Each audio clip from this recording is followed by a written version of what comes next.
Hello, everybody, and thank you for tuning in to the Liberty Report. This is Friday, and this is the day we do Mythbusters. The co-host is Chris Rosini. And Chris, welcome to the program. Great to be with you, Dr. Paul. Well, very good. I understand we'll be talking about another potential member to the new cabinet come January. Tell us about it. Yes, in fact, today Donald Trump made an interesting statement that this is probably the best cabinet that the nation has ever seen. And we may have a few disagreements, but today we're going to focus on one that we think has some good potential. It's promising, at least, and that's his choice for Labor Secretary, Andy Puzder. And he's a CEO of a company that owns Hardee's and Carl's Jr., the burger places. And he has a lot of good things that you don't normally hear from a labor secretary, so we're going to cover it today. First will be the minimum wage, and I'm going to quote Mr. Puzder, and he says, "If your concern is creating entry-level jobs for young Americans, then a $15 minimum wage is something you should be protesting against." What do you think, Dr. Paul? Well, I think we have to agree with him on that. Puzder takes a good position on that. He's a good businessman, and he says all kinds of things happen in the thinking of a businessman if wages are pushed higher than the market. But he does not take a position that the government shouldn't be involved in wage setting, and he suggests that a modest increase in the wage might be okay. But you can get attracted to that viewpoint because the average worker's wages are being eaten away with inflation. So how do you keep up with it? So it's a little bit more complex. But I just don't like to think that they should be in the business, and that the only problem is 15 is too much and 12 would be okay. So that's the only thing. But he has it right that this is not good if you want to hurt people. The principle here is that you can prevent people from getting hired. This is a hiring obstruction. If an individual comes in and they have very, very low skills and they have some integrity that they don't want to go on welfare, and there's a low level job somewhere and it pays $10. And the businessman says, well, that's okay, $10. And the guys are willing to take the job at $10. But the government says, no, that's illegal. No, you have to pay him $12 or $13. And he might have been stretching to help this guy out, to give him a job at $10 and try to get him started on a learning path. But no, the government says, under these conditions, thou shalt not hire that individual. The other thing that people don't understand about some of the minimum wages, not all of them, but some are really the first entry jobs. I remember the first job I had was 35 cents an hour working in a drugstore. Well, if the government had said it was 55 cents an hour, I might not have had it, but it gave me an experience, that led to a better job later on because I knew and understood what was going on in the retail drugstore business. But the interference is what is the real problem, and this is why we want the government to stay out of it. We have to recognize that voluntary arrangements are most important in all parts of society. And once you get the government involved in minimum wages and different things, then you run into trouble. You're not measuring productivity. I like to think that a worker, whether he's by himself or in a group or in a voluntary union, his job should be to get the maximum wage. He should push. He should be as convincing as possible that he is productive, he can produce more than the rest of the people, and he should get his wages increased. And if they don't get increased because he's productive, somebody else will come along and grab this guy because he's a productive worker. So, and when they're just starting and they have no skills whatsoever, it's almost like getting paid to go to school. Because if you have no skills whatsoever and you want to become a welder and somebody's willing to take you under their wing and teach you how to be a welder, now, in the first month or two, you might not be making very much. But for the government regulation to come in, it messes things up. Arrangements economically should all be voluntary. Socially, we try to accept all that. There's still a lot of interference with that, but socially we think we should pick our friends and our neighbors and people who come into our houses and with whom we associate, and all personal associations should not be regulated by the government for various reasons. And also, we would like to see that the arrangement between governments, international body, and people would be more voluntary rather than intimidating and use of force. But under these circumstances, by minimum wage, it's too much interference. It violates the principles of voluntarism, violates the principles of free markets. It messes up this whole principle of measuring the productivity and the worth of an individual. And to me, it's just un-American to do that because, in the early days, they didn't have that. And that was when we were looking for labor. Once government gets involved in this type of activity, it messes the economy and people become resentful and it becomes illegal to put a bid out for your wages at a lower level.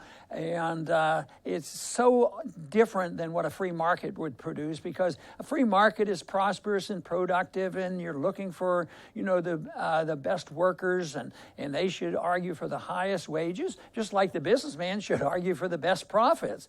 But what they forget about when they're trying to regulate wages to help the wage earner is that the free market, freedom, is designed to serve the interest of the consumer in economics. And the consumer has to get the best price. And everybody's a consumer. So therefore, wages have to be held in check. We used to make fun when the minimum wage was $4 or $5. Well, why don't you guys make it to 15? And that was such an outrageous statement. Everybody would laugh. Well, of course, that's too high. Now, but here we are at 15. But the question is, why don't I make it 25? And everybody would be happy. Well, it leads to bad things, and we'll talk about some of the things that this leads to when the government forces wages higher than they should be. Yes. Next, from Andy Puzder, some hard to swallow truth, but he tells it as it is, and it's on automation. He says the machines are always polite, they always upsell, they never take a vacation or show up late, they never slip and fall, and you'll never get an age, sex, or race discrimination case. Now, Dr. Paul, what can the government do to help people to be more competitive so that they're not replaced with automation? Well, that means just leave them alone and leave the market work and let the incentives be out there. But people get hysterical. They have for centuries been upset about automation. Automation today, the incentive is how the government messes up the expenses running a business, with the regulations, taxation, and artificially high wages. Let's go to automation. That's a natural, normal, survival move that they make. But they should realize that automation's been around for a long time, and it reminds us of the Luddites in the early part of the 19th centuries. Oh, they thought it was terrible that automation coming in the textile industry, and we need all the weaving to be done by hand, and you're going to ruin all these jobs. And they became violent and started wrecking this machinery, in order to preserve jobs. Well, that didn't make a lot of sense. What they didn't say, stop and think about, is, well, maybe automation creates jobs too. Who's going to produce the machines? And one example that I like to use is the tractor. What if it takes you 500 people to run a farm by hand? Hoeing the garden and fertilizing and digging the garden and plowing with a horse and all this. Just think of what it was like in the early days when tractors were just coming in, and the frugal farmer was able to produce enough and save a little bit of here and there and get enough capital and buy a tractor.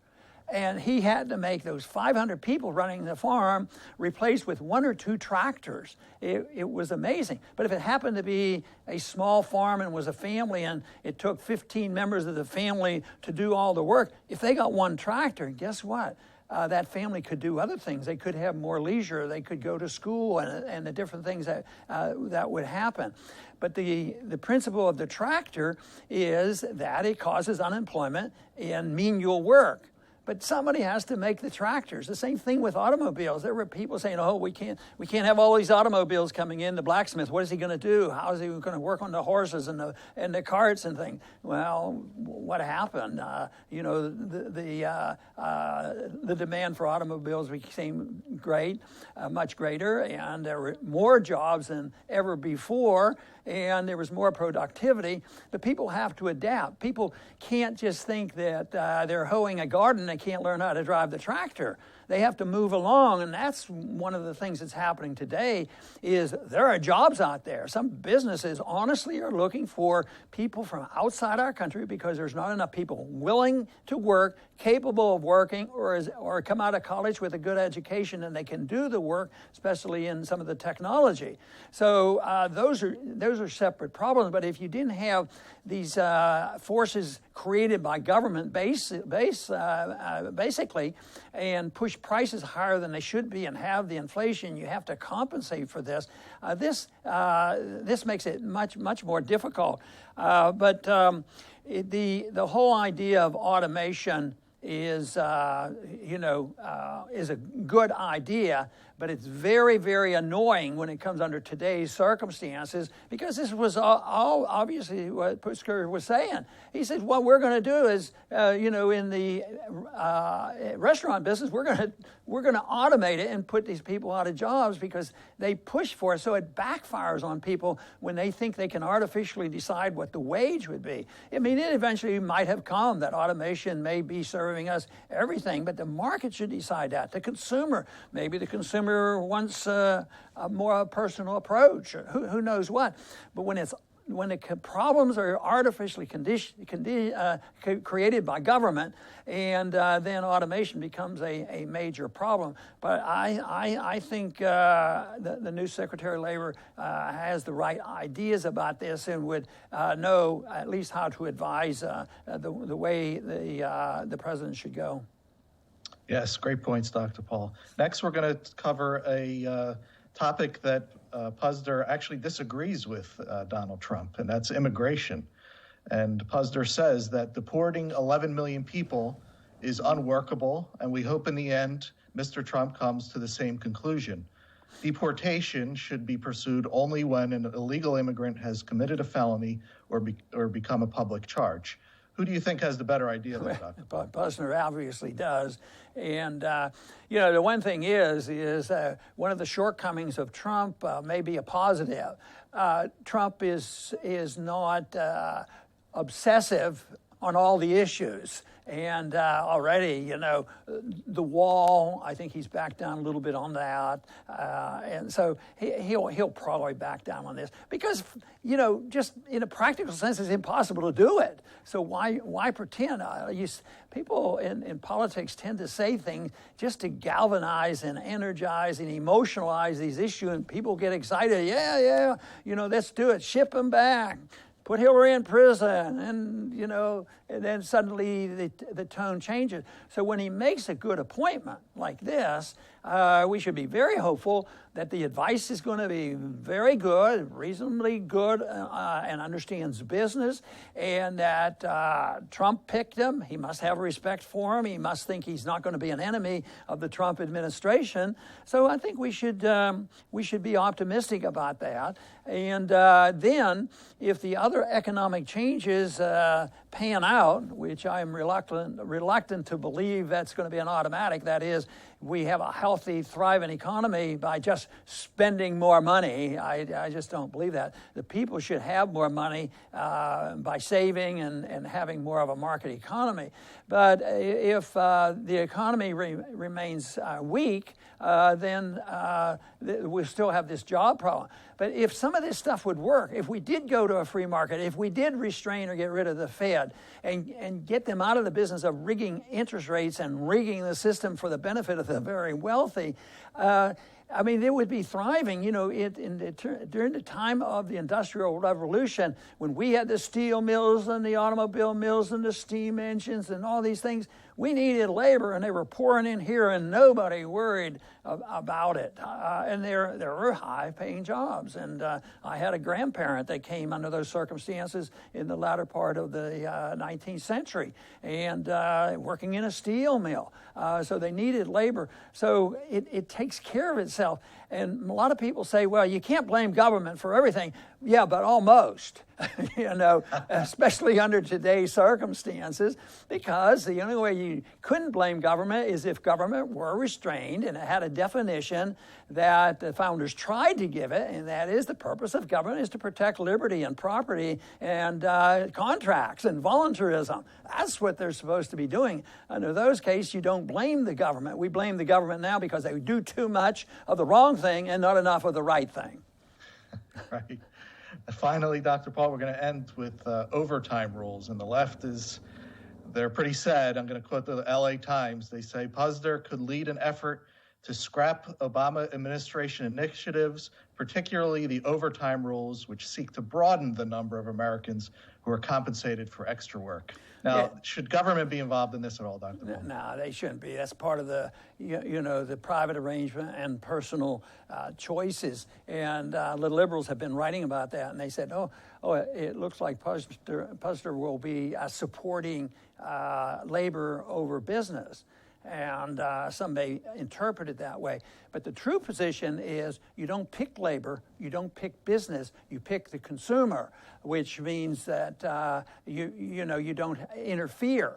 But the whole fact is that the consumer is the one that we have to deal with, and we're not supposed to pick out and be against the consumer or pro-business. But wage control, this is what they want to do, and they have various ways of doing this, sick leave and different things, but they're artificially messing around with wages. But where the really big problem in this country is for the working man is that the consequence of an powerful union movement and this philosophy where labor prices are built too high, especially in governmental labor unions and things where wages have been very high, individuals have been able to retire at early ages, and the benefits are tremendous. And guess what? Even the city of Dallas right now have essentially declared bankruptcy that they can't handle the pension funds. So that's what is a consequence of when the government interferes and you say, you take care of him, you take care of him. And the principle is they can't use force. If the businessman couldn't fire, the businessman becomes the slave. If the working man can't leave, he becomes the slave. And right now, I would say that the businessman is the one that he gets hurt the most under these circumstances. But the businessman should be able to negotiate, fairly. A lot of people say, well, what's the position of the libertarians on labor unions? Does that mean you don't like them? And should you pass more strict right-to-work laws? No, you have to just legalize a voluntary contract. So under a libertarian society, working people could come together, they could meet, and they could plan, and they could try to negotiate with the company on benefits and wages, safety, and all these things.